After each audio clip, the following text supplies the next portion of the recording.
Hey everyone, how's it going? And welcome to another weekly episode where we look at some book covers, talk about what makes them work, and then let you vote for your favorite in the link down below. Speaking of down below, there are all kinds of things down there that would be very cool if you would click on them. Seriously, there's like a bunch of things there, and every single one you click makes me very, very happy. Most importantly, to me at least, is my author link. I'm your humble host, M.L.S. Weech, and I am an independent self-published author of everything ranging from paranormal to epic sci-fi fantasy. And so we have come to a very, very momentous moment because this is where we show you the last monthly winning cover, and then we get to review the 12 winners who are now the nominees for the 2021 MLS Weech Book Cover of the Year. So I'm not going to spend a whole lot of time on them because, well, if you want, you can go back and review them for further details. Also, if I really gave like a deep dive into each cover for 12 covers, this video would get a little tough to get through, in my opinion. So the most important thing to do is to make sure that you see the winners and that you know the poll in the link down below will have the entire competition. I'm going to keep this up for 3 weeks. The goal is to really try to garner up as much momentum as we can so that the winner of the year has gotten the support and recognition that it deserves. And so that's what we're going to try to do. And we're going to start by announcing the winner for March. And the winner for March is going to be the first entry or last, depending upon how you want to time it up. But the winner for March is the installment we're going to start with, and then work our way around based on how it wound up in my file management. So the first book cover that we are going to look at, the winner for March is House of Sky and Breath by Sarah J. Maas. I think this was a very tough competition between this one and Grey Mother Mountain. I really thought both were beautiful covers. Not to say that the other entries weren't worthy of the cover, just really stood out. I like the spot color of the gold, and using that gold as the color for the title text. That's just really clean design, really beautiful art, really fascinating, energetic art. And, you know, when you're working with a #1 New York Times bestseller, then you have the promise of a well-established author with a beautiful book cover. How can it not have a recipe for success? So congratulations, you are the newest and final entry in the competition. And now we can start looking at the other covers. So the next cover we're going to remind everyone is out there is Outcast by Louise Carey. This particular cover just had really nice, what are you doing, Dave? This cover just had really nice color. It was all about the color, and the color impressed me. It also uses a technique called reflection. I'm going to bring it up here. There were some delays in my computer. There we go. So it's nice that you have this reflection where what's on top matches what's on the bottom. That title text, the color really stands out. It's a very strong visual cover, and it's just great composition. The next book, and again, if you want to see like more detailed analysis, you're going to have to go to that particular episode, which you can follow on my channel. The next cover we're going to talk about, in my opinion, is the most unique cover.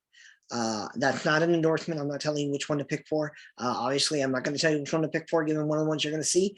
But this one in particular, I only recognize because it's so unique. This is The Tinderbox by Kate Elliott. It's easily the most unique style, the most distinctive cover in the batch, and that might help it excel if that's your kind of thing. But this one was an oddball in its original weekly contest, and in the monthly contest, it always stands out because it's just so different. And that is the third of 12 entries. The next one we're going to look at is School for Spirits. And this is by Aaron Lewis. And no matter how often I look at this cover, I keep trying to figure out what exactly is going on in this cover. I think she is levitating on a magical staff. I could be wrong. What I will say is the blue is beautiful. The detail and the lines is awesome. And anytime, like typically speaking, when you have a female figure with dark hair and you put that hair over her face, there's an added level of creepiness. You think of Ringu, you think of The Grudge, and even here, a face is concealed, especially by dark, glossy strands of hair, and that's kind of what's going on in this particular cover. So our next cover is going to be Genesis Draconis by Kevin McLaughlin and Michael Anderle. If you followed this series of videos, you will notice that Michael Anderle got a lot of love, not because I haven't even read any of his work, but the guy just keeps publishing stuff. And I try to look at the most recent book covers I can. So when you publish a lot and you have good cover artists, your name's going to get out there a lot. Why that's distinctive is, I don't know, we're going to find out, but I'm pretty sure this is the only Michael Anderle cover in the batch. So that really says something. This has a lot of energy. The detail is awesome. I like the gritty feel and how they made the texture feel more real in this particular cover. The light is awesome. So this is a very energetic, very action-oriented portrait style cover. And if it's your bag, this might be the one you vote for. The next cover we're going to look at is You Give Magic a Bad Name by Ty Burson. Portrait covers got a lot of love this year. This is another portrait style cover. It also has a very YA feel to it. You got a youthful female figure standing in a wave or circle of power with a typical I am awesome, see me pose sort of fashion.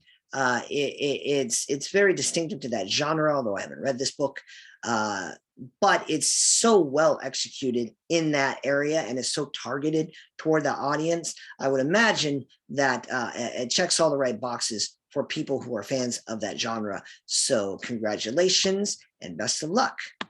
The next cover we're going to talk about is the Maleficent VII. And yellow isn't the theme of 2021, but you're going to see a few of those. This is a silhouette style cover from author Cameron Johnston. And this has really epic connections. It feels like horror fantasy meets the Wild Wild West. Obviously, from the title, you get that same sense. The text is awesome. The composition is awesome. The silhouettes look really cool. The color and how they're working around this kind of warped fisheye kind of background. It's super energetic. I'm halfway through these covers, and even as I'm looking, I'm like, I don't know which one I'd pick. They're just all fantastic, and this one stands out because of that composition and that color, which is also why the next one stands out. The next cover we have in the list of nominees is She Who Became the Sun by Shelley Parker Chan, and this cover is all about color and silhouettes. I'm not shocked. They were indeed in back-to-back months. Yellow is a super strong color. Silhouettes are a super strong compositional tool. So whenever you combine those elements, it's going to resonate with viewers. This is just epically beautiful. It's also a little unique, although not as unique as Tinderbox, which we mentioned up above.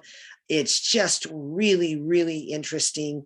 And I love the feeling of like this whole army ready to march out for battle or attack in battle, and kind of the style that this particular cover has. So this is another entry, but that's probably it for the silhouettes and yellow. I could be wrong, but I think it is. The next cover we're going to look at is A Desert Torn Asunder by Bradley P. Belliot, I believe is how it's pronounced. And if I'm wrong, please feel free to correct me. This is more stylized. It's another portrait cover that it has.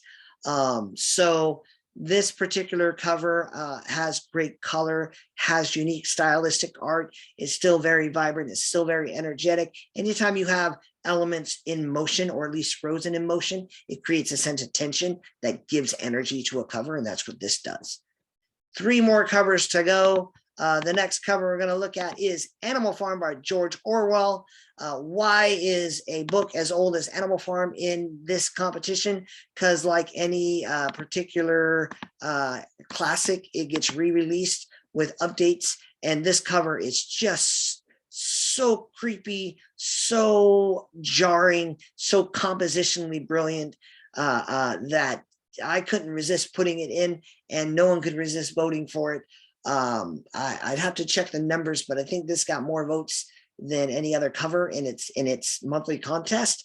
If I'm being honest, it's not saying a whole lot for our humble little competition that we have here, but there it is. I think that this cover is perfect. I have read Animal Farm, and this really fits.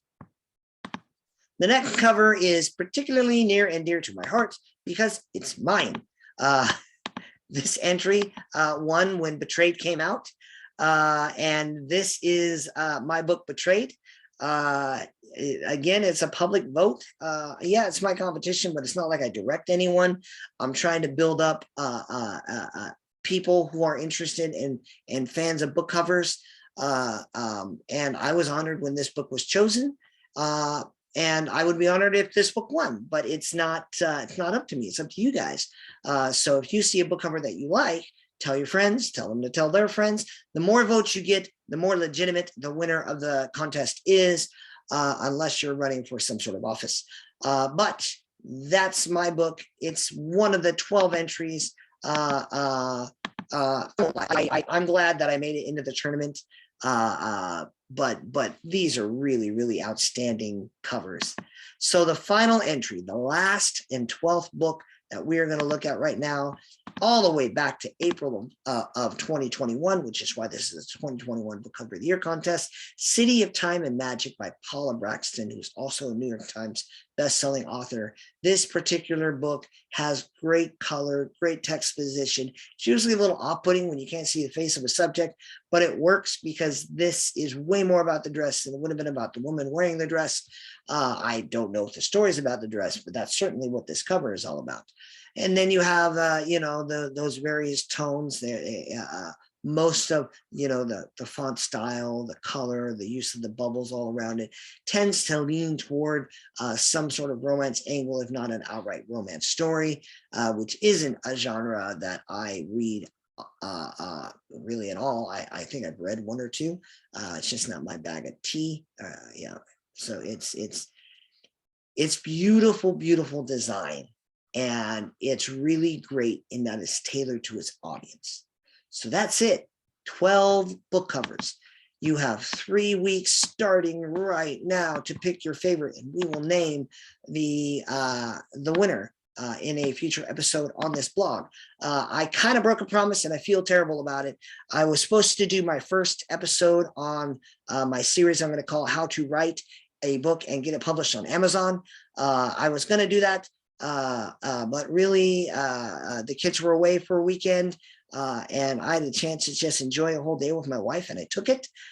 So I did break a promise. I'm not gonna lie, I don't regret doing it.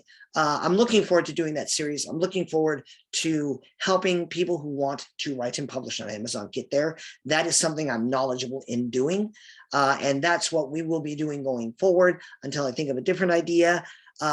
So by all means, please pass this along. We are trying to generate as many votes as possible because I do want it to be legitimate, but that only happens with participation.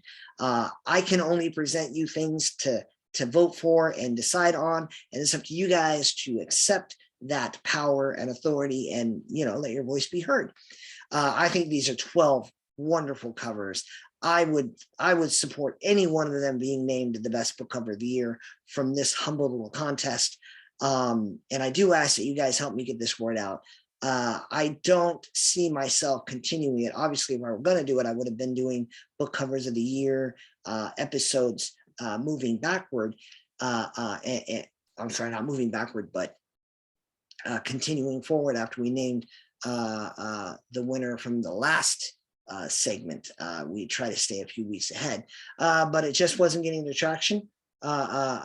Even one viewer here and there that would have been interesting, but that's just not how it's gone. So I'm going to try to look for content that people are more interested in. If my audience grows and this is something they want to bring back, I'd be more than happy to look into it. But for now, I'm just going to keep trying a few different things and keep providing content on the channel. If you have any recommendations, things you'd be interested in, or things you'd be interested in learning more about, let me know in the comments down below. Until then, please vote for your favorite. Please enjoy your weekend. And as always, God be with you.